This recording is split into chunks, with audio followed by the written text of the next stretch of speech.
नमस्ते and very good morning to all the notebook edge education for all channel पे आप सभी का स्वागत है। द हिंदू के और इंडियन एक्सप्रेस के एडिटोरियल डिस्कशन के साथ हम हाजिर हो गए हैं। एडिटोरियल के साथ साथ एक न्यूज़ है एसईओ के ऊपर में, उसमें क्या इंपॉर्टेंट की पॉइंट्स है उसको भी मैं एनालिटिकल वे में डिस्कस करने वाली हूँ और वहाँ से क्या फ़ायदा इंडिया को हो सकता है इसके बारे में भी मैं डिस्कस करने वाली हूँ। साथ के साथ में एक एडिटोरियल फ्रांस और इंडिया के रिलेशन को लेकर के है, किस तरीके से ग्रीन डेवलपमेंट के ऊपर में फ्रांस और इंडिया का कमिटमेंट है और फ्रांस जो है इंडिया में बहुत सारे प्रोजेक्ट्स के ऊपर में किस तरीके से काम कर रहा है, चाहे वो क्लाइमेट के लेकर के हो, चाहे वो एनवायरनमेंट से रिलेटेड और भी इश्यूज़ को लेकर के हो, तो इनके ऊपर में हम बात करेंगे एडिटोरियल के थ्रू। साथ के साथ में एक क्वेश्चन भी मैं लास्ट में आपको दूंगी मेंस का, जिसके ऊपर में आपको आंसर फ्रेमिंग करनी होगी। ठीक है, तो शुरू करते हैं एक एक करके, लेकिन सबसे पहले कोटेशन के साथ आज के दिन की शुरुआत करनी है हमें। और सबसे इम्पॉर्टेंट कोटेशन गांधी जी का एक बहुत ही इम्पॉर्टेंट कोटेशन है और अभी जो रिज़ल्ट आया है रिसेंट में यूपीएससी का प्रीलिम्स का, तो ये जो कोटेशन होगा वो उन लोगों के लिए सुटेबल है जिनका अनफॉर्चुनेटली किसी भी कारण से इस बार प्रीलिम्स नहीं हुआ है। अगर जिन लोगों ने बहुत ही डेडिकेशन के साथ मेहनत की है तो उनको मालूम है कि उनकी मेहनत में कोई कमी नहीं रही है। हो सकता है कि कुछ चीज़ें उस दिन वर्क नहीं की हों, एग्ज़ाम के दिन जो होता है प्रेशर अलग होता है, तो वहाँ पर भी माइंडसेट भी बहुत मैटर करता है। साथ के साथ में लक का भी बहुत एक तरीके से होता है कंट्रीब्यूशन।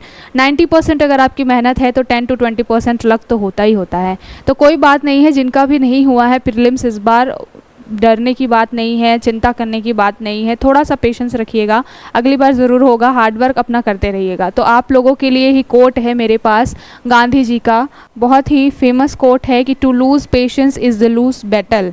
और हम जो जिस चीज़ की तैयारी में है यहाँ पर, यूपीएससी का एग्ज़ाम, देश का टॉप मोस्ट एग्ज़ाम, तो आपके लिए कोटेशन है जिन लोगों का इस बारी किसी भी कारण से रह गया है प्रीलिम्स, और ये उम्मीद ज़रूर है कि अगली बार ज़रूर होगा। तो टू लूज़ पेशेंस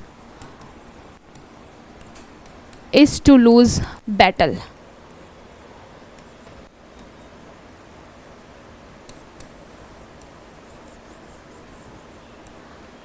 ये गांधी जी का बहुत ही फेमस एक तरीके से कोटेशन है, महात्मा गांधी जी ने इसको लिखा हुआ है, बोला हुआ है, और बिल्कुल सही बात है कि अगर आपने अपना धैर्य खो दिया तो फिर आप समझ लीजिए कि आपने वो लड़ाई भी खो दी कहीं ना कहीं। अगर आप अपना धैर्य हार गए हैं, पेशेंस हार गए हैं, तो फिर लड़ाई भी हार गए हैं। इसलिए पेशेंस नहीं खोना है। जिन लोगों का भी सिलेक्शन हुआ है उन लोगों को तो बहुत बहुत बधाई, बट जिनका सिलेक्शन नहीं हुआ है नेक्स्ट टाइम आपका लिस्ट में नाम ज़रूर होगा। बस थोड़ा सा अपने ऊपर फेथ रखिएगा और हार्डवर्क करते रहिएगा। ठीक है, तो इसी कोटेशन के साथ में शुरुआत करते हैं, to lose patience is the lose battle. तो पेशेंस बिल्कुल भी नहीं खोना है। और चलिए शुरू कर लेते हैं अपनी पढ़ाई को। सबसे पहला एडिटोरियल हम डिस्कस करने वाले हैं, किसके बारे में है, ये 8 कोर सेक्टर्स की जो बात कर रहा है। यहाँ पर इकोनॉमी से रिलेटेड है ये और बहुत ही इंपॉर्टेंट है। 8 कोर सेक्टर्स के बारे में हम बहुत डिस्कस करते हैं, हर महीने नए नए तरीके के डाटा निकल करके आते हैं, इंडस्ट्रियल प्रोडक्शन से रिलेटेड है। और ये जो 8 कोर सेक्टर्स होते हैं वो जीडीपी में लगभग 40% का योगदान देते हैं। ठीक है, तो हम देखेंगे 8 कोर सेक्टर्स क्या होते हैं, जैसे कि आपके कोयला हो गया, रिफाइनरी होगा, फर्टिलाइजर्स हो गया, सीमेंट हो गया, इस तरीके के आपके 8 सेक्टर्स हैं। इंडस्ट्री से रिलेटेड होते हैं, प्रोडक्शन से रिलेटेड होते हैं, आपके डे टू डे लाइफ में, चाहे वो इंफ्रास्ट्रक्चर डेवलपमेंट का हो, चाहे वो आपके ऑयल कंजप्शन से लेकर के हो, कोई भी चीज़, चाहे वो इलेक्ट्रिसिटी से रिलेटेड हो, इन सभी क्षेत्रों में ये 8 कोर सेक्टर्स बहुत बड़ा इंपॉर्टेंट रोल अदा करते हैं। ठीक है, तो अभी हम देखेंगे 8 कोर सेक्टर्स के बारे में, क्या होता है, कौन इसको जारी करता है, उनके बारे में डाटा वगैरह। फिलहाल इस एडिटोरियल में हम बात करते हैं। यहाँ पर बोला गया है कि India needs to strengthen momentum in the key industry sector.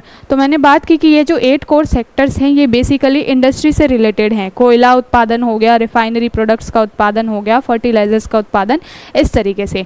और यहाँ पर बात बोली गई है कि इस बार जो हुआ है ये पूरा मई मंथ में जब ये रिजल्ट निकल करके आया है तो इस 8 कोर सेक्टर्स में थोड़ा सा जो है स्लो डाउन देखा गया है। बहुत ज़्यादा वेरिएशन तो नहीं है लेकिन थोड़ा सा स्लो डाउन देखा गया है। बट ओवरऑल बोला गया है कि इस 8 कोर सेक्टर के ऊपर में फोकस अगर किया जाएगा तो आने वाले समय में बहुत ही अच्छे परिणाम इंडियन इकोनॉमी को मिल सकते हैं।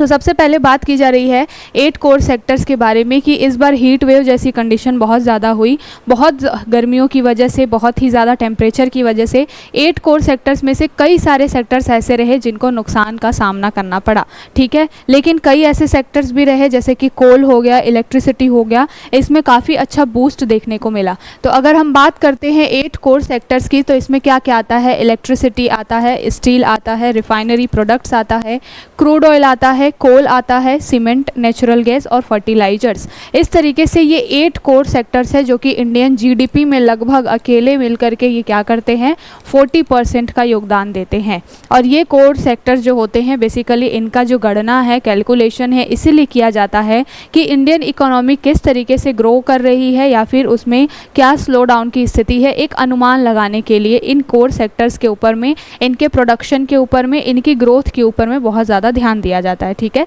और इसके बाद से अगर इसमें मान लीजिए अच्छी खासी ग्रोथ है तो गवर्नमेंट उस हिसाब से पॉलिसी बनाती है, और अगर कहीं ना कहीं ग्रोथ कम रह जाती है तो फिर गवर्नमेंट क्या करती है, अपनी पॉलिसी को थोड़ा सा और इवॉल्व करने की कोशिश करती है। आरबीआई के लिए भी बहुत हेल्पफुल होता है क्योंकि ये सारी चीज़ें इकोनॉमी से रिलेटेड होती हैं। ग्रोथ का, डिमांड का, सप्लाई का सीधा सीधा संबंध जो है, कंजम्पशन का, इन सब का संबंध आपकी इकोनॉमी से होता है, ठीक है।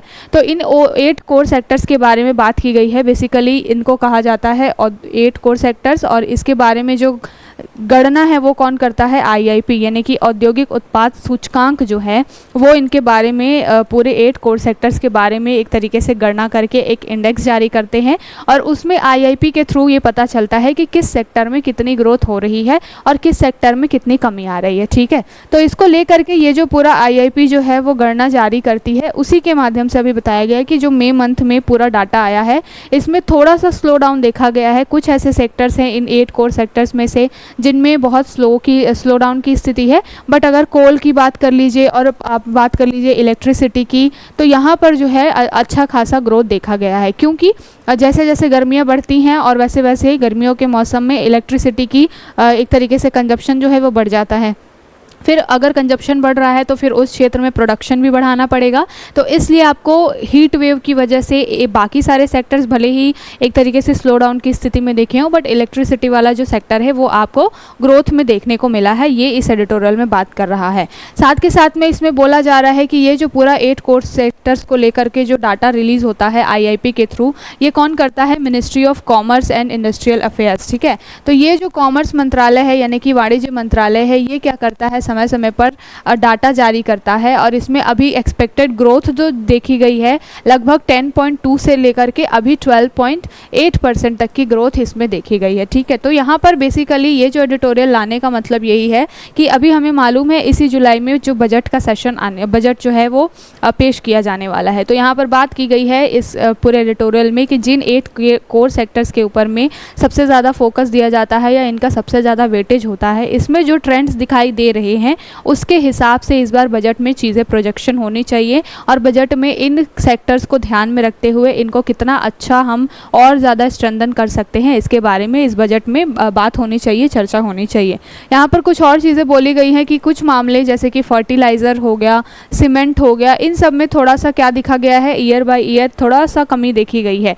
जैसे जैसे हम आगे बढ़ रहे हैं खेती किसानी में, जैसे जैसे नई नई टेक्नोलॉजीज़ ईजाद हो रही हैं, तो हम खुद भी ये कोशिश कर रहे हैं कि फर्टिलाइज़र्स वगैरह का यूज़ जो हो वो कम से कम हो, और ऑर्गेनिक जो फर्टिलाइज़र्स हैं, ऑर्गेनिक खाद है, हम उनका यूज़ ज़्यादा से ज़्यादा कर सकें। तो कहीं ना कहीं अभी तक जितना भी फर्टिलाइज़र सिस्टम है, पूरा जो फर्टिलाइज़र उद्योग है वो कहीं ना कहीं बहुत ज़्यादा केमिकल पे, अमोनिया वगैरह पे बेस्ड है। तो अगर हम बहुत ज़्यादा ऑर्गेनिक की तरफ आगे बढ़ रहे हैं तो कहीं ना कहीं ये सारे जो सेक्टर्स हैं इनको भी अपने टेक्नोलॉजी में अपना जो प्रोडक्शन है उसको चेंज करना पड़ेगा। तो इस वजह से कभी होता है कि आप एक सडन चीज़ से दूसरी चीज़ के ऊपर जंप करना चाहते हैं तो पहले एक स्लो डाउन की स्थिति आती है।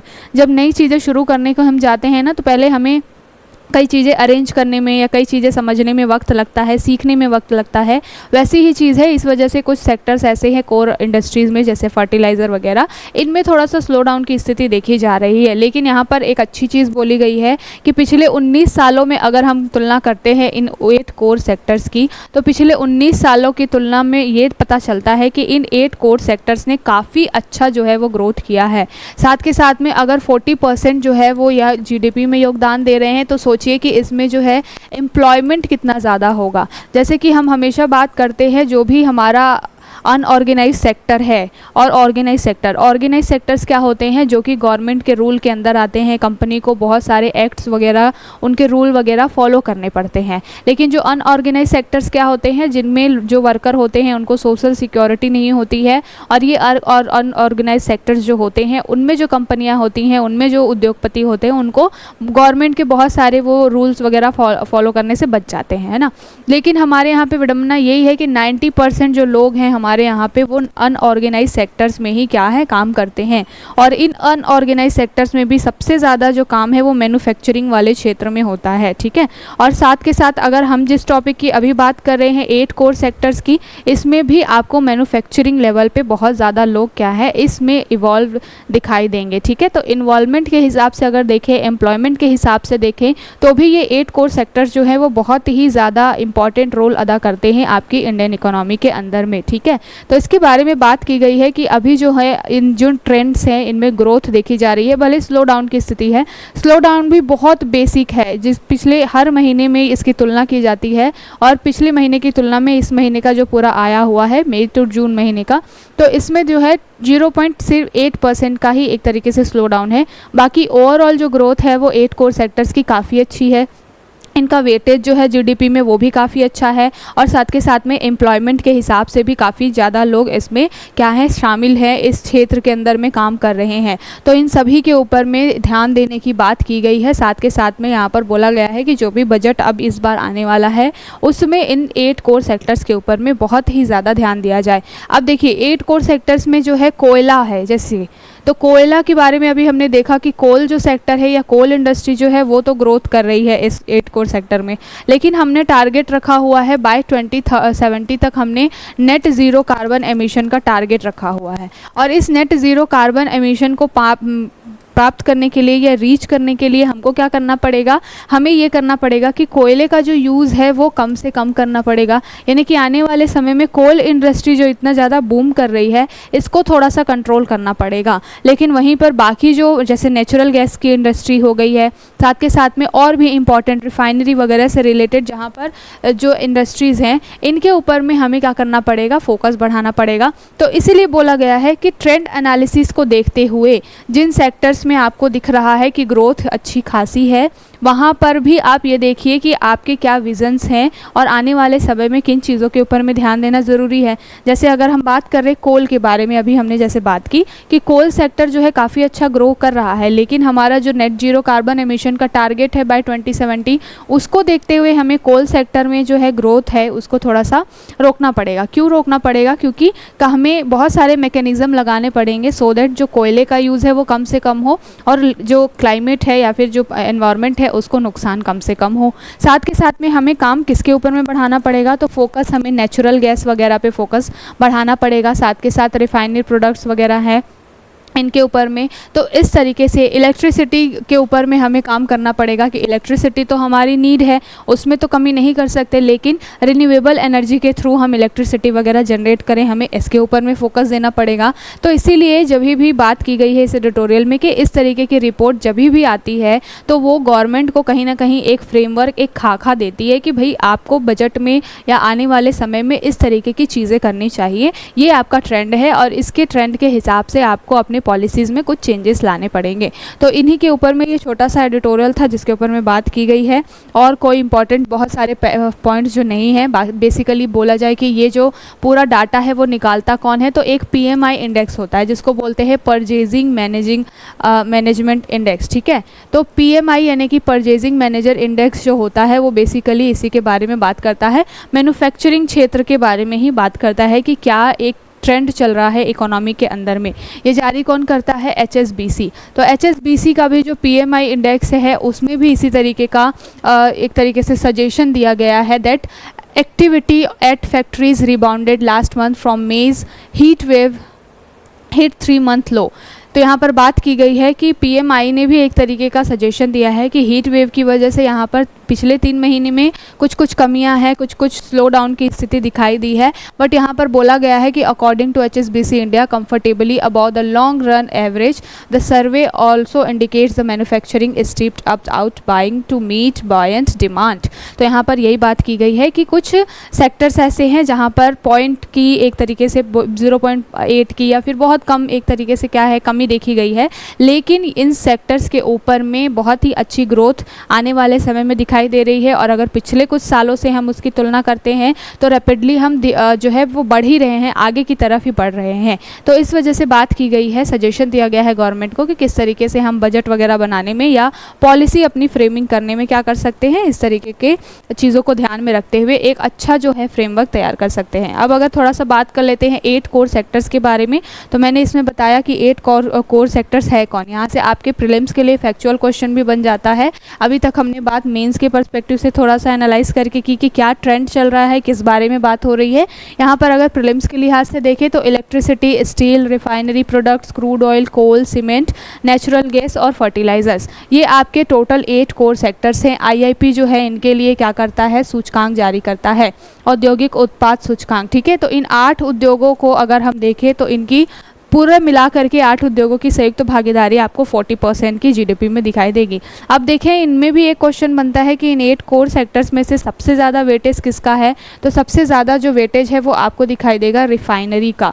ये 100% का मान लीजिए, ये 8 उद्योग 100% का कॉन्ट्रीब्यूशन अगर दे रहे हैं तो उसमें सबसे ज़्यादा यानी कि 28% का जो कॉन्ट्रीब्यूशन है वो अकेले रिफाइनरी जो है वो देता है आपका। ठीक है, तो ये भी आपके लिए फैक्चुअल क्वेश्चन बनता है प्रीलिम्स के लिहाज से। तो इन सारे सेक्टर्स के ऊपर में काम करने की बहुत ज़रूरत है। अगर सबसे कम वेटेज की बात की जाएगी तो जो फर्टिलाइज़र है उसका सबसे कम वेटेज है। ठीक है, इसको भी ध्यान रखिएगा। और कहीं ना कहीं वेटेज की वजह से भी इसमें स्लो डाउन की स्थिति देखी जा रही है।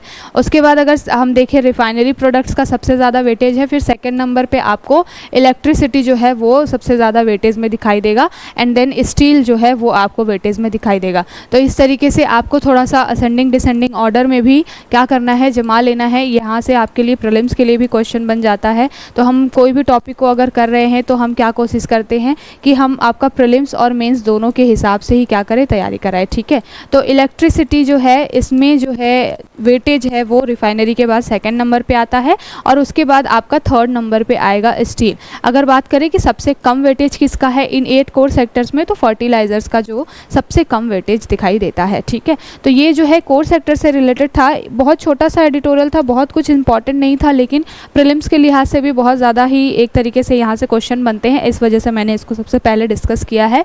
और यहाँ पर एक चीज़ होती है, जैसे मैंने अभी बताया कि IIP जो है उद्योग सूचकांक जारी करता है, और वहाँ पर इन 8 कोर सेक्टर्स में क्या ग्रोथ हुई है इसके बारे में बात किया जाता है। एक और टर्म होता है ICI। ठीक है, तो ये जो है बेसिकली क्या होता है, कंजप्शन के ऊपर या फिर एक तरीके से उत्पादन की मात्रा के ऊपर में आपको क्या करता है, आंकड़ा इकट्ठा करके देता है। तो ICI क्या है, ICI भी क्या है, एक तरीके से उत्पादन मात्रा सूचकांक है, जो कि बिल्कुल IIP की तरह ही जो कोर सेक्टर्स में बेसिकली किस तरीके से ग्रोथ हो रही है, कितना उत्पादन, कितना प्रोडक्शन हो रहा है, इसके बारे में बात करता है। और ये दोनों ही चीज़ें किसके अंतर्गत आती है, तो वाणिज्य मंत्रालय के अंतर्गत आती हैं। और वाणिज्य मंत्रालय का जो उद्योग और संवर्धन विभाग है, जिसको DPIIT बोला जाता है, ये क्या करता है, अपने आर्थिक सलाहकार कार्यालय यानी कि EOEA, इसके तहत जो है क्या काम करता है, ये पूरा डाटा कलेक्ट करने का काम करता है। तो यहाँ से भी एक फैक्चुअल क्वेश्चन आपके लिए बन जाएगा। और जो IIP है उसके जारी होने से 12 दिन पहले क्या किया जाता है, ICI को जारी किया जाता है। ठीक है, तो जो प्रोडक्शन इंडेक्स यानी कि IPI इंडस्ट्रियल प्रोडक्शन इंडेक्स जारी किया जाता है, उस जो IIP है उसके 12 दिन पहले ICI को जारी कर दिया जाता है। और ये बेसिकली हेल्प करता है IIP जब जारी होता है उसको, कि किस तरीके से जो पूरा कोर सेक्टर है उसमें किस तरीके से आपकी ग्रोथ देखी जा रही है, कितना उत्पादन हुआ है, और उसके आधार पर IIP जो है वो डाटा कलेक्ट करके क्या करता है, एक इंडेक्स को जारी कर देता है। ठीक है, तो बेसिकली हेल्प करने के लिए ICI का भी यूज़ होता है। कहीं पर आपसे पूछा जा सकता है कि ICI और IPI के बीच में क्या एक कोरिलेशन है। साथ के साथ बात की जाए कि ये काम क्या करता है, तो ये काम करता है, ये सूचकांक IIP जो है पहले कोर प्रकृति के उद्योगों के उत्पादन और प्रदर्शन के बारे में पहले से ही बता देता है कि जितने भी कोर सेक्टर से वो किस तरीके से प्रोडक्शन कर रहे हैं और कितना वो वो ग्रोथ कर रहे हैं। ठीक है, तो इससे क्या फ़ायदा होता है, इससे जो है मिनिस्ट्री है, वित्त मंत्रालय हो गया, वाणिज्य मंत्रालय हो गया, इनको एक तरीके से पॉलिसीज़ बनाने में फ़ायदा होता है। और जो आरबीआई होती है उनको इकोनॉमी में, मार्केट में जिस तरीके से लिक्विडिटी ज़्यादा है, कम है, तो उस हिसाब से बैंक रेट्स को, साथ के साथ रेपो और रिवर्स रेपो, इन सब को भी एक तरीके से कम ज़्यादा करने में हेल्प मिलती है। तो ओवरऑल 8 कोर सेक्टर्स की ग्रोथ पे पूरी इकोनॉमी जो है वो डिपेंड करती है। ठीक है, अब चलते हैं अगले ही, यहाँ पर बात की जा रही है बेसिकली किसके बारे में, एससीओ की मीटिंग के बारे में। ठीक है, तो ये तो बेसिकली एक न्यूज़ थी, लेकिन हमने इसको यहाँ पर क्यों शामिल किया है, क्योंकि एससीओ से हमेशा आपके लिए क्वेश्चन बनता है, मेंस में भी आपके लिए क्वेश्चन बनता है कि इस तरीके के जो ऑर्गेनाइजेशंस होते हैं, चाहे वो एससीओ हो, चाहे वो सार्क हो, चाहे वो बिम्स्टेक हो, इनका क्या इंपॉर्टेंस है इंडिया के लिए, और ये जो ऑर्गेनाइजेशंस है इनका क्या इंपॉर्टेंस है पूरे वर्ल्ड के लेवल पे। ठीक है, तो अभी जुलाई में ही 3 से 4 जुलाई यानी कि 2 दिनों की ये एससीओ की समिट होने वाली है अस्ताना के अंदर। ठीक है, तो यहाँ पर अस्ताना जो कि कजाकिस्तान की कैपिटल है, वहाँ पर इस बार एससीओ की मीटिंग हो रही है। पहला फैक्ट तो ये, तो यहाँ पर हमारे एस जयशंकर जी जो कि विदेश मंत्री हैं वो गए हुए हैं अस्ताना कजाकिस्तान में। और यहाँ पर किन टॉपिक्स के ऊपर में बात हो रही है, बेसिकली एससीओ में आपको चाइना भी दिखेगा, पाकिस्तान भी दिखेगा, रशिया और भी बहुत सारे मेंबर्स कंट्रीज़ हैं। ठीक है, ऐसी कंट्रीज़ हैं जिनके बीच में रिलेशन कहीं ना कहीं थोड़े से ख़राब हैं, या फिर जो आपके इधर का पूरा जो वेस्टर्न एशिया वाला पार्ट है, जहाँ पर आपको कजाकिस्तान, किर्गिस्तान, उज्बेकिस्तान, ये सारी चीज़ें दिखाई देती हैं। यहाँ पर बेसिकली क्या होता है कि कई सारे कॉन्फ्लिक्ट चलते रहते हैं और इनको एक साथ लेकर के आना भी एक तरीके से बड़ी चुनौती होती है। मुस्लिम बहुल कंट्रीज़ है, इसमें बहुत सारी चीज़ें, तो इंडिया के साथ में इन सब का रिलेशन बिठाने के लिए एससीओ जैसी संस्था में इंडिया का होना बहुत ज़रूरी है। पहली बात तो ये। दूसरी बात ये है कि यहाँ पर एससीओ जब मीटिंग हो रही है अस्ताना में, कजाकिस्तान में, तो इस बार कुछ इंपॉर्टेंट पॉइंट्स के ऊपर में सबसे ज़्यादा फोकस दिया जा रहा है। जैसे कि अभी रशिया का वॉर चल रहा है, इसकी वजह से जो है रशिया भी बहुत सारे नए नए मार्ग खोज रहा है व्यापार करने के, क्योंकि यूरोपियन जो यूनियन है उन्होंने कई सारे सैंक्शंस लगा रखे हैं, तो उनके साथ जो ट्रेड का रास्ता है वो बंद हो गया है। तो INSTC यानी कि जो इंटरनेशनल नॉर्थ साउथ कॉरिडोर है, इसके बारे में भी बात की जा रही है इस एससीओ की मीटिंग में। दूसरा बहुत ही इंपॉर्टेंट है आर्टिफिशियल इंटेलिजेंस, जिसकी लगभग हर प्लेटफॉर्म पे, हर जगह पर क्या हो रही है, बातचीत हो रही है। तीसरी चीज़ इंपॉर्टेंट क्या है, चाबहार पोर्ट को लेकर के। ठीक है, चाबहार पोर्ट बहुत ही इंपॉर्टेंट है स्ट्रेटेजिक लिहाज से देखा जाए तो इसके ऊपर में भी बात होनी बहुत ज़रूरी है और एससीओ में इसके बारे में बात की जा रही है। साथ के साथ में अगर बात की जाए India middle east Europe economic corridor के बारे में, यानी कि IMEC, तो अभी हमें मालूम है कि इंडिया ने क्या किया था जब G20 की लास्ट ईयर समिट हुई थी इंडिया में, तभी हमने क्या किया था, Indian middle east Europe corridor को क्या किया था, साइन किया था। और एससीओ में जो है आपको इधर के भी देश वगैरह दिखाई दे रहे हैं। ठीक है, तो यहाँ पर इन सारे टॉपिक्स को किस तरीके से लेके चलना है, क्योंकि कई ऐसे मुद्दे हैं जैसे कि इंटरनेशनल नॉर्थ साउथ कॉरिडोर है, तो ये बेसिकली रशिया के साथ में भी आपको एक एज दे रहा है और आपको यूरोपियन यूनियन के साथ में भी इंडिया की एक कनेक्टिविटी बिठा करके दे रहा है। तो यहाँ पर फिर कैसे लेकर के चलना है कि कहीं पर जो रशिया बाइकआउट चल रहा है, कहीं पर उसके ऊपर सैंक्शंस हैं और कहीं पर वो इंटरनेशनल नॉर्थ साउथ कॉरिडोर के थ्रू अपना ट्रेड भी कर रहा है बाकी सारे देशों के साथ। साथ के साथ नेचुरल गैस को लेकर के बहुत सारे यूरोपियन यूनियन और रशिया के बीच में कई सारे कॉन्फ्लिक्ट हैं। जब रशिया और यूक्रेन का वॉर चल रहा था तो जर्मनी में रशिया से जो गैस पाइपलाइन जाती है उसको रशिया ने बंद कर दिया था। तो ये सारे जो अभी हॉट बर्निंग मुद्दे हैं जो कि बहुत ही ज़्यादा इंपॉर्टेंट है, इसके ऊपर में इसमें एससीओ की मीटिंग में क्या हुआ है, एक तरीके से मीटिंग हुई है और इसके ऊपर में डिस्कशन हुआ है। अब यहाँ से देखें कि इंडिया के लिए इस एससीओ की मीटिंग की क्या इंपॉर्टेंस है। ये बात अलग है कि इस बार पीएम इसमें शामिल नहीं हुए हैं, लास्ट टाइम वर्चुअली पीएम इसमें शामिल हुए थे, इस बार जो है जयशंकर साहब गए। अब इंडिया के लिए अगर इसकी हम देखें इंपॉर्टेंस, तो सबसे पहले बात है कि 2017 में जब इंडिया और पाकिस्तान दोनों एक साथ एससीओ के मेंबर बने थे तो दो तीन चीज़ों के ऊपर में एससीओ से जुड़ना एक बहुत बड़ी चुनौती थी। पहला तो ये कि एससीओ में जो मेंबर कंट्रीज़ हैं, आपको चाइना दिखाई देगा, पाकिस्तान दिखाई देगा, जिनके साथ इंडिया के तालमेल बिठाना अपने आप में एक चैलेंजिंग काम है। इसमें भी फिर भी इंडिया जो है वो एससीओ जैसे ऑर्गेनाइजेशन में बैठ करके अपना तालमेल बिठाने का काम कर रहा है, भले सोच रहा है इसके बारे में। साथ के साथ में ये जो इंटरनेशनल नॉर्थ साउथ कॉरिडोर की बात है, तो बेसिकली ये नॉर्थ साउथ कॉरिडोर जो है वो इंडिया में मुंबई से स्टार्ट हो रहा है और फिर ये चाबहार पोर्ट भी इसके अंदर आते हुए ये जा रहा है आपका यूरोपियन यूनियन के साइड में, साथ के साथ रशिया को भी कहीं ना कहीं ये कनेक्टिविटी दे रहा है, ठीक है। तो इंटरनेशनल नॉर्थ साउथ कॉरिडोर का बहुत ज़्यादा ही रोल है। क्यों? क्योंकि हमको व्यापार करने के लिए नए नए रास्ते खोजने पड़ेंगे। जैसे हमें मालूम है कि जो रेड सी वाला एरिया है वो हाउती जो आक्रमणकारी हैं, समुद्री डकैत हैं, या फिर अफ्रीका में बहुत सारे जो गृह युद्ध चलते रहते हैं, और वहाँ पर जो बाउंड्रीज़ हैं अफ्रीका की, जो जिन कंट्रीज़ के साथ लाल सागर की सीमा लगती है, तो वहाँ पर क्या होता है, बहुत अस्थिरता वाली स्थिति रहती है। तो ट्रेड के लिए, व्यापार के लिए पूरे विश्व में रेड सी वाला एरिया बहुत ही इंपॉर्टेंट है। सीधा मेडिटेरेनियन से यानी कि भूमध्य सागर से कनेक्टिविटी देता है। लेकिन दिक्कत कहाँ पर हो जाती है कि जब इस तरीके की रेड सी में कोई कॉन्फ्लिक्ट होता है, समुद्री डकैती से रिलेटेड कोई चीज़ आती है, तो फिर इंडिया साथ के साथ पूरे विश्व के लिए जो रास्ते हैं ना व्यापार करने के, वो थोड़े से कम हो जाते हैं। हमने कई रिपोर्ट्स इस बारी देखी है कि जो विश्व का व्यापार है वो कहीं ना कहीं रेड सी में कॉन्फ्लिक्ट की वजह से और वहाँ पर अशांति और टर्बुलेंस की वजह से बहुत ज़्यादा ही एक तरीके से कमी आई है व्यापार के लिहाज से। तो इसलिए एससीओ में अगर इन सारी टॉपिक्स के ऊपर में बात हो रही है, इंटरनेशनल नॉर्थ साउथ कॉरिडोर के बारे में बात हो रही है, ट्रांसपोर्ट कॉरिडोर के बारे में, तो ये इंडिया के लिए भी बहुत ज़्यादा इंपॉर्टेंट है, इंडिया के ट्रेड रिलेशंस बाकी देशों से बढ़ाने के लिए।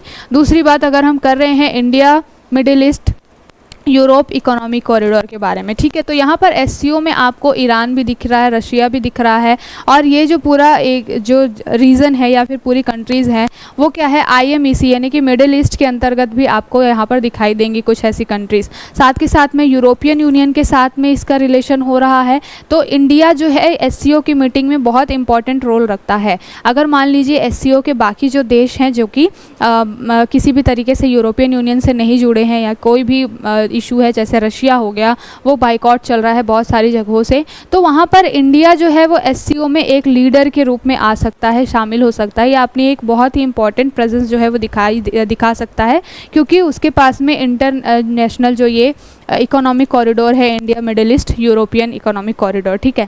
तो इस तरीके की कुछ चीज़ें हैं जिसकी वजह से इंडिया की इंपॉर्टेंस एससीओ के लिए ज़्यादा है। और कुछ ऐसे इंटरनेशनल नॉर्थ साउथ कॉरिडोर हो गया, या फिर एआई के ऊपर में बातचीत हो गई, या फिर कुछ और भी मुद्दे जैसे कि पाकिस्तान और चाइना के बीच में कोऑपरेशन बिठाने की बात है। तो इन सारे मुद्दों के ऊपर में एससीओ भी इंडिया के लिए बहुत ही ज़्यादा क्या हो जाता है, रेलेवेंट हो जाता है, बहुत ज़्यादा इंपॉर्टेंट हो जाता है। इसके बारे में बात की गई है। अभी जो है यहाँ पर कल यानी कि 4 जुलाई को जब ये समिट ख़त्म होगी तो एक अस्ताना डिक्लेरेशन भी साइन किया जाने वाला है, ठीक है। तो अस्ताना घोषणा पत्र के बारे में डेफिनेटली यहाँ से क्वेश्चन बनेगा, याद रखिएगा। अस्ताना घोषणा पत्र क्यों बोला गया है? क्योंकि यहाँ पर जो है कजाकिस्तान के अस्ताना में ही ये पूरा डिक्लेरेशन हो रहा है, ये पूरी मीटिंग हो रही है, इसलिए इसको नाम दिया गया है अस्ताना घोषणा पत्र। और यहाँ पर बेसिकली किन किन सेक्टर्स के ऊपर में बात हो गई, तो बेसिकली फोकस जो रहने वाला है वो किस पे रहने वाला है, strengthening ties between SCO countries. तो जैसे मैंने बात की कि एससीओ में जितने भी देश हैं उनके बीच में संबंधों को एक तरीके से और मजबूत करने के ऊपर में बातचीत की जाएगी, चाहे वो इंडिया हो, चाइना हो, पाकिस्तान हो या रशिया हो। साथ के साथ में कनेक्टिविटी से रिलेटेड जो इशूज़ होंगे उसके ऊपर में बात करने की बात की गई है इस अस्ताना डिक्लेरेशन में, और टेररिज्म के ऊपर में भी बात करने की बात की गई है। साथ के साथ रीजनल डेवलपमेंट यानी कि जो क्षेत्रीय विकास है उसके ऊपर में बात करने की बात इस अस्ताना डिक्लेरेशन में की जा रही है। तो ये जो सारे टॉपिक्स हैं, जिस तरीके से आप देख लीजिए कौन कौन से इंपॉर्टेंट टॉपिक्स हैं। एक तो टेररिज्म, आतंकवाद, यहाँ पर एससीओ में पाकिस्तान भी सदस्य है, और यहाँ पर जनरली ये देखा जाता है कि इंडिया में जो टेररिज्म है वो पाकिस्तान से ही इन्फ्लुएंस होकर के आ रहा है, या फिर कहीं ना कहीं पाकिस्तान उसको क्या करता है, प्रमोट करता है, ठीक है। तो आतंकवाद के ऊपर में बात हो ही रही है, कनेक्टिविटी यानी कि संपर्क के बारे में बात ही हो ही रही है सभी देशों के बीच में, और सभी देशों के बीच में रिलेशंस को और ज़्यादा स्ट्रेंथन करने की बात हो रही है। एससीओ में आपका चाइना, इंडिया, पाकिस्तान, रशिया ये सभी हैं, और इन चारों देशों के बीच में कहीं ना कहीं कुछ ना कुछ को रिलेशन है, चाहे वो अच्छा हो चाहे वो बुरा हो। तो इनके बीच में रिश्तों को स्ट्रेंथन करने की बात भी इस अस्ताना डिक्लेरेशन में होने वाली है। और फिर बहुत सारे और भी मुद्दे हैं जैसे कि टेक्नोलॉजी वगैरह हो गया, इन सब को लेकर के, और रीजनल डेवलपमेंट यानी कि क्षेत्रीय विकास। तो इन सभी टॉपिक्स के अगर हम देखें, इनके ऊपर में बातचीत करें तो दिखाई देता है हमें कि किस तरीके से एससीओ जो है वो इंडिया के लिए बहुत ही ज़्यादा इम्पॉर्टेंट है, ठीक है।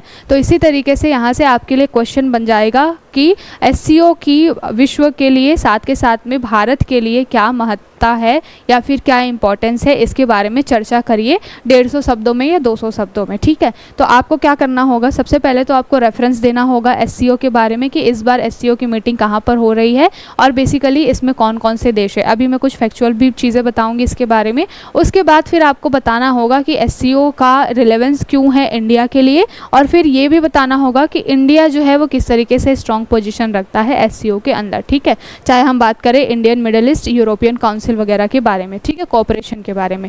तो इस तरीके से ये जो बेसिकली ये न्यूज़ थी, लेकिन मैंने इसको यहाँ डिस्कस इसलिए किया है क्योंकि यहाँ से एनालिटिकल वे में आपसे क्वेश्चन बन जाता है, ठीक है। अब थोड़ा सा देख लेते हैं, एक फैक्चुअल क्वेश्चन है यहाँ पर कि 2024 वाला जो एससीओ की मीटिंग है, संघाई कॉरपोरेशन ऑर्गेनाइजेशन, इसकी जो मीटिंग है ये तो कहाँ पर हो रही है, अस्ताना में, कजाकिस्तान में। बट 2025 वाला जो नेक्स्ट होने वाला है वो कहाँ पर होने वाला है, चाइना में। तो ये भी बहुत इंपॉर्टेंट क्वेश्चन है, इसको भी ध्यान रखिएगा कि अगला जो एससीओ यानी कि संघाई कॉरपोरेशन ऑर्गेनाइजेशन की जो मीटिंग है वो चाइना में होने वाली है नेक्स्ट ईयर। अब बात करें एससीओ के बारे में तो इसका फॉर्मेशन हुआ था 2001 में। 2001 में जब ये बनी थी तो चाइना, रूस, कजाकिस्तान, किर्गिस्तान और ताजिकिस्तान, उज्बेकिस्तान जैसे जो आपके इस एक तरीके से वेस्टर्न एशिया वाले जो कंट्रीज़ हैं वो इसमें क्या थे, पार्टिसिपेंट थे, ठीक है। तो यहाँ पर China, Russia, Kazakhstan, Kyrgyzstan, Tajikistan और उज्बेकिस्तान इन्होंने मिलकर के 2001 में क्या किया था, एससीओ का गठन किया था। फिर वहाँ पर नए नए मेंबर्स जो ऐड होते गए। अभी रिसेंट में बेलारूस जो है उसमें क्या हुआ है, जुड़ा है। अगर हम बात करें कि इंडिया कब जुड़ा था तो 2017 में जो है इंडिया और पाकिस्तान दोनों ही एक साथ क्या हुए थे, एससीओ में शामिल हुए थे, ठीक है। तो इसको भी ध्यान में रखिएगा। अगर हम बात करें कि यहाँ पर देखिए कई सारे जो देश हैं वो तो एससीओ के मेंबर हो गए हैं, लेकिन कई हैं जिनको पर्यवेक्षक ऑब्जर्वर के रूप में बुलाया जाता है। तो हमेशा अफगानिस्तान, बेलारूस, ईरान, मंगोलिया ये सारे जो होते हैं वो क्या करते हैं, पर्यवेक्षक के रूप में आते हैं। लेकिन इस बार जो है आपका बेलारूस जो है वो एक तरीके से शामिल हुआ है इसमें और एससीओ के मेंबर के रूप में शामिल होने वाला है। इसी साल उसको शामिल कर लिया जाएगा एससीओ के मेंबर के रूप में। तो यहाँ से एक क्वेश्चन आपके लिए ये भी बन सकता है कि एससीओ में कौन शामिल होने की बात कर रहा है, तो बेलारूस जो है वो एससीओ में शामिल होने की बात कर रहा है, ठीक है। आगे चलें, अगर इसके बारे में थोड़ी सी और जानकारी जुटाएं तो ये जो पूरा एरिया है वो आपको जो एशिया साथ के साथ में पश्चिमी एशिया वाला जो एरिया है वहाँ पर देशों के बीच में कनेक्टिविटी और उनके बीच में सहयोग, कोऑपरेशन एक तरीके से बढ़ाने के लिए एससीओ की इम्पोर्टेंस बहुत ज़्यादा है। इनके फोकस क्षेत्र क्या है, फोकस क्षेत्र में अभी हमने बात की, एक तो सिक्योरिटी, उसके बाद जो रीजनल डेवलपमेंट है उसको स्ट्रेंथन करना है, साथ के साथ में और बात करें अगर तो इकोनॉमिक कोऑपरेशन को बढ़ाना है, टेररिज्म वगैरह को क्या करना है, कम करना है। ये सारे फोकस एरियाज़ जो होते हैं वो एससीओ की मीटिंग के होते हैं। अभी कल हमने बात की है कि अस्ताना डिक्लेरेशन साइन होगा, फिर इसके ऊपर में कुछ ना कुछ न्यूज़ आएगी, एडिटोरियल आएगा, फिर हम उसको बहुत अच्छे से इन डिटेल चर्चा करेंगे। अब चलते हैं आगे। अगला जो यहाँ पर एडिटोरियल है बहुत ही इंपॉर्टेंट है, इन्वायरमेंट के लिहाज से इंडिया और फ्रांस के रिलेशन के बारे में बातचीत कर रहा है, ठीक है। तो जीएस पेपर 3 में आप इन्वायरमेंट के लिहाज से इसको देखिए और जीएस पेपर 2 में आप इसको इंडिया फ्रांस रिलेशन से भी क्या कर सकते हैं, रिलेट कर सकते हैं। तो टॉपिक एक होता है लेकिन उसको कहाँ पर पूछ देगा ये प्रश्न पूछने वाले की एक तरीके से उसके ऊपर में डिपेंड करता है, ठीक है। तो यहाँ पर बात की जा रही है France India's steady partner in green growth. तो ग्रीन ग्रोथ, ग्रीन से ही समझ में आ गया होगा कि कुछ ना कुछ क्लाइमेट वगैरह से रिलेटेड बातचीत यहाँ पर होने वाली है, ठीक है। तो यहाँ पर बोला गया है कि 2047 के लिए इंडिया और फ्रांस ने एक रोड मैप जो है वो तैयार कर लिया है, ठीक है। तो 2047 तक भारत और फ्रांस का एक रोड मैप जो है वो रेडी हो रहा है और इसमें बेसिकली पार्टनरशिप के ऊपर में बात की गई है। किस क्षेत्र में, पार्टनरशिप फॉर द प्लेनेट, यानी कि पूरा जो प्लेनेट है हमारा जो ग्रह है उसके लिए एक पार्टनरशिप, एक साझेदारी की गई है। किसके किसके बीच, भारत और फ्रांस के बीच में। कब तक के लिए, 2047 तक के लिए, कि ये दोनों देश 2047 तक अपने संबंधों को किस तरीके से लेकर के जाने वाले हैं, ठीक है। इसका जो पूरा डिक्लेरेशन है, ये जो बेसिकली साझेदारी है वो जुलाई 2023 में ही हो गई थी, ठीक। अब यहाँ पर बात ये की जा रही है कि किस तरीके से ये जो पूरा डिक्लेरेशन हुआ है या फिर ये जो पूरा संबंध स्थापित हुआ है और रोड में तैयार हुआ है वो इंडिया को किस तरीके से ज़्यादा हेल्प कर सकता है, ठीक है। तो यहाँ पर बात की गई है कि ये जो इंडो फ्रेंच हॉरिजन 2047 का रोड मैप है, ये इंडिया के लिए बहुत ही ज़्यादा इम्पॉर्टेंट है। यहाँ पर ये बात की गई है कि हमारे यहाँ पे कई सारे प्रोजेक्ट्स चल रहे हैं, जैसे हिमाचल प्रदेश में हमारा एनवायरनमेंट से रिलेटेड प्रोजेक्ट चल रहा है, चाहे चंडीगढ़ में जो बाढ़ वगैरह से रिलेटेड चीज़ों को मैनेज करने के लिए प्रोजेक्ट चल रहा है, और भी बहुत सारे, जैसे नॉर्थ साउथ डिवाइड्स के बीच में बात की गई है, ब्रिजिंग के बीच में बात की गई है, सस्टेनेबल डेवलपमेंट के बीच में बात की गई है। तो इन सभी टॉपिक्स के ऊपर में इंडिया और फ्रांस के बीच में कई सारे एक तरीके से पैक्ट और एग्रीमेंट साइन हुए हैं, और फ्रांस इनमें बहुत ज़्यादा क्या कर रहा है, हेल्प कर रहा है। साथ के साथ में लगभग 4 बिलियन यूरो का फ्रांस और इंडिया है उसके बीच में क्या हुआ है, एक तरीके से पैक्ट साइन हुआ, और यहाँ पर क्लाइमेट और एनवायरनमेंट के ऊपर में जो फ्रांस की कई कंपनियाँ हैं जो इंडिया में आकर के इन्वेस्ट कर रही हैं। तो इस लिहाज से भी इंडिया जो है वो बहुत ही ज़्यादा एक तरीके से कहना चाहिए कि आशा की नज़र से, उम्मीद की नज़र से फ्रांस की तरफ देखता है। ठीक है, यहाँ पर बात की जाएगी अगर 2008 से लेकर के अभी तक देखा जाए तो फ्रांस की एक कंपनी है जिसको क्या कहते हैं, बेसिकली ये ग्रुप है, ऑर्गेनाइजेशन है AFD। ये क्या काम करता है, इंडिया के अंदर में इन्वेस्टमेंट करता है, और 2008 के बाद से अभी तक लगभग बहुत सारे प्रोजेक्ट हैं इंडिया के जो कि क्लाइमेट से रिलेटेड है, डेवलपमेंट से रिलेटेड है, उसमें फ्रांस की इन जो ग्रुप्स हैं उन्होंने इन्वेस्टमेंट किया हुआ है। ठीक है, साथ के साथ लगभग 100 प्रोजेक्ट्स के ऊपर में ये जो AFD है उन्होंने इंडिया में इन्वेस्ट किया है। तो फ्रांस की रिलेवेंस और महत्ता हमारे लिए बहुत ही ज़्यादा है। अगर हम बात करें और भी कुछ पॉइंट्स के ऊपर में, तो यहाँ पर बात की गई है कि पोर्टफोलियो कॉन्ट्रीब्यूशन जो है क्लाइमेट चेंज के अंदर और मिटिगेशन, यानी कि जो जलवायु परिवर्तन हो रहा है उसको किस तरीके से रोकना है, अगर इसमें बात की जाए तो 83% का पोर्टफोलियो इन्वेस्टमेंट जो है वो फ्रांस की कई कंपनियां, कई ग्रुप्स जो है वो इंडिया के अंदर में कर रही हैं।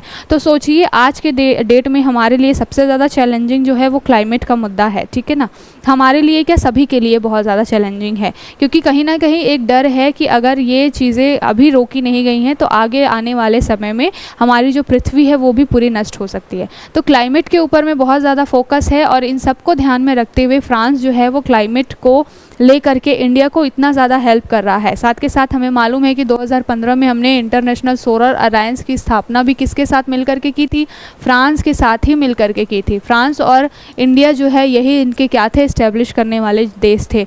तो इंटरनेशनल सोलर अलायंस जैसी जो पूरा ऑर्गेनाइजेशन है वो भी कहीं ना कहीं क्लाइमेट को लेकर के, रिन्यूएबल एनर्जी को लेकर के बातचीत करता है। तो अगर पूरा ग्रीन ग्रोथ के एरिया से देखें या ग्रीन ग्रोथ के नज़रिए से देखें तो फ्रांस का जो इम्पोर्टेंस है वो इंडिया के लिए आपको बहुत ही ज़्यादा दिखाई देगा। साथ के साथ यहाँ पर बात की गई है कि ये तो पिछले 2008 के बाद से कुछ एग्रीमेंट्स वगैरह हैं। अभी रिसेंट में 2023 में जितने भी एग्रीमेंट्स हुए हैं उसके बाद से लगभग 400 मिलियन यूरो का क्या है, एक तरीके से क्या किया गया है, फ्रांस के द्वारा इन्वेस्टमेंट करने की बात की गई है। अलग अलग हमारे यहाँ पे सेक्टर्स में काम किया जा रहा है, जैसे कि नागपुर और पुणे में मेट्रो रेल जो है वो इस्टेब्लिश हो रही है, इसमें भी फ्रांस कहीं ना कहीं एक तरीके से इन्वेस्टमेंट कर रहा है, हेल्प कर रहा है। अभी मैंने बात की कई सारे हमारे स्टेट्स हैं, जैसे कि हिमाचल प्रदेश में बहुत ज़्यादा एनवायरनमेंट रिलेटेड इशू निकल कर आए हैं, वहाँ पर जो फ्रांस है वो क्या कर रहा है, हमको एक तरीके से हेल्प कर रहा है। अगर हम बात करें जेंडर इक्वालिटी, तो जेंडर इक्वालिटी में भी कई सारे प्रोजेक्ट्स ऐसे चल रहे हैं जिसके ऊपर में फ्रांस हमको हेल्प कर रहा है। इसके साथ साथ अगर हम बात करें कि प्राइवेट सेक्टर्स का क्या इंपॉर्टेंस है, अगर फ्रांस की कुछ प्राइवेट सेक्टर कंपनियां हैं जो कि इंडिया के अंदर इन्वेस्ट कर रही हैं, अगर उस लिहाज से देखेंगे तो प्राइवेट सेक्टर जो कंपनियां हैं जिनमें से एक कंपनी का नाम बहुत ज़्यादा ही फेमस चल रहा है वो है प्रोपैरको। तो प्रोपैरको जो है वो एक तरीके से क्या है, कंपनी है, और ये इंडिया में बहुत ज़्यादा इन्वेस्टमेंट कर रही है। यहाँ पर लगभग 11.2 मिलियन यूरो का एक तरीके से इन्वेस्टमेंट इस कंपनी ने किया है। तो ऐसा नहीं है कि केवल गवर्नमेंट ही फ्रांस की जो है वो इंडिया के साथ टाई अप कर रही है, यहाँ पर जो फ्रांस की प्राइवेट कंपनीज़ हैं वो भी हमारे यहाँ पर बहुत ज़्यादा इन्वेस्टमेंट करती हैं। तो क्लाइमेट प्लस इकोनॉमी दोनों के लिहाज से फ्रांस और इंडिया के जो रिलेवेंस है, फ्रांस के लिए इंडिया का और इंडिया के लिए फ्रांस का बहुत ज़्यादा इंपॉर्टेंट है। ठीक है, साथ के साथ में अगर बात कर लें और भी कई सारे मुद्दों के ऊपर में, जैसे कि अगर हम कुछ और टॉपिक्स के ऊपर में बात करें जहाँ पर भारत और फ्रांस के रिलेशंस के बारे में बात की जा रही है, तो यहाँ पर हमने पहले तो देखा कि कहाँ कहाँ पर फ्रांस के जो ये कंपनी है या फिर ये ऑर्गेनाइजेशन है AFD यानी कि फ्रेंच डेवलपमेंट एजेंसी, ये हेल्प कर रही है। ठीक है, अगर और भी सेक्टर्स के बारे में बात करें जहाँ पर इनके बीच में रिलेशन बैठ रहा है, तो कहाँ पर है ये SDG। हमें मालूम है कि सस्टेनेबल डेवलपमेंट जो गोल्स हैं 17 सस्टेनेबल डेवलपमेंट गोल्स हैं जो कि यूनाइटेड नेशन ने दिए हुए हैं, और इनमें कई सारे ऐसे टॉपिक्स हैं, कई ऐसे गोल्स हैं जो कि आपके इन्वायरमेंट से रिलेटेड है। जैसे कि जो SDG 13 है वो क्लाइमेट से रिलेटेड है, क्लाइमेट चेंज से रिलेटेड है। आपका SDG 14 और 15 में लाइफ ऑन लैंड और लाइफ बिलो वाटर, इन सब के बारे में बातचीत की गई है। तो यहाँ पर भी इस तरीके के भी बहुत सारे प्रोजेक्ट्स के अंदर में आपको फ्रांस इंडिया के अंदर में हेल्प करता हुआ दिखाई दे देगा। ठीक है, साथ के साथ अगर रीसेंट कुछ प्रोजेक्ट्स के बारे में बात की जाए तो इंडिया का एक सिटीज़ मिशन या फिर स्कीम चलती है। ठीक है, इसके बारे में सभी को मालूम होगा। अभी इसका 2.0 वर्जन भी चालू हो गया है। 2018 में इसको गवर्नमेंट ने चालू किया था और ये अर्बन सिटीज़ के बेसिकली डेवलपमेंट के ऊपर में बात करता है। ठीक है, तो इस तरीके के जो प्रोजेक्ट्स हैं इंडिया के, अभी सिटीज़ का 2.0 वर्जन भी चल रहा है। तो इसमें जो फ्रांस ने बहुत बड़े लेवल पे इन्वेस्टमेंट किया हुआ है। अगर बात की जाए कि राजस्थान में भी इस तरीके के प्रोजेक्ट्स चल रहे हैं जिसमें फॉरेस्ट कवर को बढ़ाने की बात की जा रही है, वहाँ पर भी आपको फ्रांस का इन्वॉल्वमेंट दिखाई दे देगा। तो इस तरीके से बहुत सारे जो प्रोजेक्ट्स हैं इन्वायरमेंट प्रोटेक्शन को लेकर के जो भी प्रोजेक्ट्स चल रहे हैं, उन सब में कहीं ना कहीं इंडिया को हेल्प करता हुआ आपको फ्रांस दिखाई दे देगा। तो इस वजह से ये जो पूरा एडिटोरियल है फ्रांस और इंडिया के बीच में ग्रीन ग्रोथ और कोऑपरेशन की बात करता है। साथ के साथ अगर देखें हिमाचल प्रदेश में कई वाटर सैनिटेशन से रिलेटेड और मैनेजमेंट को लेकर के, वाटर मैनेजमेंट को लेकर के कई सारे प्रोजेक्ट्स हैं, इनमें भी हेल्प कर रहा है। तो basically green growth, climate change में फ्रांस और इंडिया जो है एक दूसरे को बहुत मजबूती के साथ हेल्प कर रहे हैं। इंटरनेशनल सोलर अलायंस के बारे में हमने बात की कि 2015 में दोनों देशों ने मिलकर के इसकी स्थापना की थी। बहुत सारे देश जो हैं अभी इसके 100 से ऊपर जो मेंबर कंट्रीज़ हैं, और रिन्यूएबल एनर्जी साथ के साथ सोलर एनर्जी के ऊपर में बहुत ज़्यादा इसमें क्या होता है, फोकस दिया जाता है। तो इस तरीके से ये जो पूरा एडिटोरियल है वो बात करता है कि किस तरीके से फ्रांस जो है वो ग्रीन ग्रोथ में इंडिया की हेल्प कर रहा है, अलग अलग इन्वायरमेंटल प्रोजेक्ट्स को ध्यान में रखते हुए। ठीक है, अब यहाँ पर एक चीज़ है और कि अभी इंडो फ्रेंच ईयर इनोवेशन मनाया जाने वाला है 2026 में। ठीक है, तो इंडो फ्रेंच ईयर जो इनोवेशन है, इनोवेशन के ऊपर में ये जो पूरा ईयर रहने वाला है 2026 का, इसमें भी कहीं ना कहीं आपको इससे भी पता चलता है कि इंडिया और फ्रांस के बीच में रिलेशंस कितने ज़्यादा मजबूत हैं। और बेसिकली ये जो इनोवेशन समिट होने वाली है या फिर ये पूरा जो बैठक होने वाली है 2026 में, इसका स्पॉटलाइट भी क्या रहने वाला है कि इन सारे टॉपिक्स के ऊपर में जो भी ग्रीन ग्रोथ से रिलेटेड मुद्दे हैं, इसमें अगर कोई कमियां हैं तो उसको और किस तरीके से सुधारा जा सकता है और क्या इसको स्ट्रेंथन करने के लिए काम किया जा सकता है। तो इस तरीके से आपको एडिटोरियल आई होप समझ में आया होगा कि यहाँ पर इंडिया और फ्रांस के बीच में रिलेशन की बात की जा रही है और किस डायरेक्शन में या किस फील्ड में, तो ग्रीन ग्रोथ जो है उस फील्ड में यहाँ पर सबसे ज़्यादा एक तरीके से कोऑपरेशन की बात की जा रही है बिटवीन इंडिया एंड फ्रांस। ठीक है, तो आई होप आपको समझ में आया होगा पूरा मुद्दा। अब इससे रिलेटेड जो कुछ थोड़ी बहुत और चीज़ें देख लेते हैं कि फ्रांस और इंडिया के बीच में किन किन सेक्टर्स में काम चल रहा है। ठीक है, तो सबसे पहले हरित संबंधों की मजबूती के बारे में अगर बात की जाए तो सबसे पहला नाम आएगा इंटरनेशनल सोलर अलायंस का। इंटरनेशनल सोलर अलायंस जो है उसमें बेसिकली जो जीवाश्म ईंधन है उनको किस तरीके से रोका जाए और सोलर एनर्जी को कितना ज़्यादा से ज़्यादा प्रमोट किया जाए, इसके ऊपर में बात की गई है। साथ के साथ में इसकी स्थापना 2015 में हुई है और इंडिया फ्रांस दोनों ने मिलकर की है। और भी बहुत सारे प्रोजेक्ट्स हैं जैसे कि जलवायु परिवर्तन पहल है इनके बीच में। दूसरी बात की जाए संयुक्त अक्षय ऊर्जा परियोजना, अक्षय ऊर्जा यानी कि रिन्यूएबल एनर्जी, जिसको बार बार हम क्या कर सकते हैं, प्राप्त कर सकते हैं, जो कभी भी नष्ट नहीं होता। ठीक है, साथ के साथ सतत शहरी विकास, अभी मैंने सिटीज़ के बारे में बात की। ये जो गवर्नमेंट का सिटीज़, अर्बन सिटीज़ का डेवलपमेंट को लेकर के जो पूरा प्रोजेक्ट चल रहा है, इसमें जो है फ्रांस जो क्या कर रहा है, हेल्प कर रहा है। तो इसके बारे में हमने बात की कि सतत शहरी विकास में भी फ्रांस हेल्प कर रहा है। दूसरा, अगर बायलैटरल रिलेशंस की बात करें, द्विपक्षीय समझौतों की बात करें, तो अलग अलग सेक्टर्स में केवल और केवल एनवायरनमेंट नहीं, यहाँ पर ऊर्जा, पर्यावरण के साथ साथ पूरा सस्टेनेबल डेवलपमेंट के फील्ड में फ्रांस जो है वो क्या कर रहा है, इंडिया की हेल्प कर रहा है। ठीक है, अगली बात की जाए अगर रिसर्च और डेवलपमेंट के क्षेत्र में, तो रिसर्च और डेवलपमेंट में भी फ्रांस चूँकि एक तरीके से डिजिटली बहुत ज़्यादा एक तरीके से इवॉल्व और डेवलप्ड कंट्री है, इस वजह से डिजिटल आपको फील्ड में, अनुसंधान में, रिसर्च में, डेवलपमेंट में भी एक तरीके से आपको हेल्प करता हुआ दिखाई देगा। और हरित प्रौद्योगिकी में, ठीक है, ग्रीन टेक्नोलॉजीज़ में किस तरीके से ग्रीन टेक्नोलॉजीज़ को और बढ़ावा दिया जा सकता है, इनोवेशन किया जा सकता है, उनके यूज़ को किस तरीके से बढ़ाया जा सकता है, इसके ऊपर में फ्रांस जो है वो इंडिया की हेल्प कर रहा है। सांस्कृतिक संबंधों की अगर बात करें तो हम पर्यावरण जागरूकता को लेकर के एक दूसरे के साथ मिलकर के इनिशिएटिव चलाते रहते हैं, तो इस तरीके से हर फील्ड में जो है फ्रांस का एक तरीके से कोऑपरेशन इंडिया के साथ में है। काफ़ी अच्छे रिलेशन है, बहुत लंबे समय से हैं और बहुत अच्छे रिलेशन हैं फ्रांस और इंडिया के बीच में, ठीक है। तो यहाँ से इस टॉपिक से आपके लिए क्वेश्चन एक तरीके से ऐसा, अभी हमने एससीओ को लेकर के बातचीत की कि एससीओ में आपको बताना है, क्वेश्चन आपको लिखना है मेंस का कि वहाँ पर एससीओ जो है वो किस तरीके से भारत के लिए महत्ता रखता है, ठीक है। साथ के साथ अगर हम फ्रांस के बारे में बात करें तो ग्रीन हरित जो है डेवलपमेंट या ग्रीन हरित विकास जो है, इसमें फ्रांस किस तरीके से इंडिया की मदद कर रहा है और भारत के लिए फ्रांस की क्या इंपॉर्टेंस है, इसके बारे में आपको मेंस में आंसर लिखना है, ठीक है। तो आई होप सारी टॉपिक्स आपको समझ में आए होंगे। छोटी क्लास रखने की कोशिश कर रहे हैं सो दैट क्या हो, ज़्यादा लेंदी, ज़्यादा बल्कि जो है क्लास ना लगे आपको, और इंपॉर्टेंट टॉपिक्स को यहाँ पर डिस्कस करने के लिए हम आए हुए हैं, ठीक है। तो आई होप आपको आज की क्लास अच्छी लगी होगी। कल फिर मिलेंगे नए टॉपिक्स के साथ, तब तक के लिए अपना ध्यान रखिए। शुक्रिया, bye bye and take care.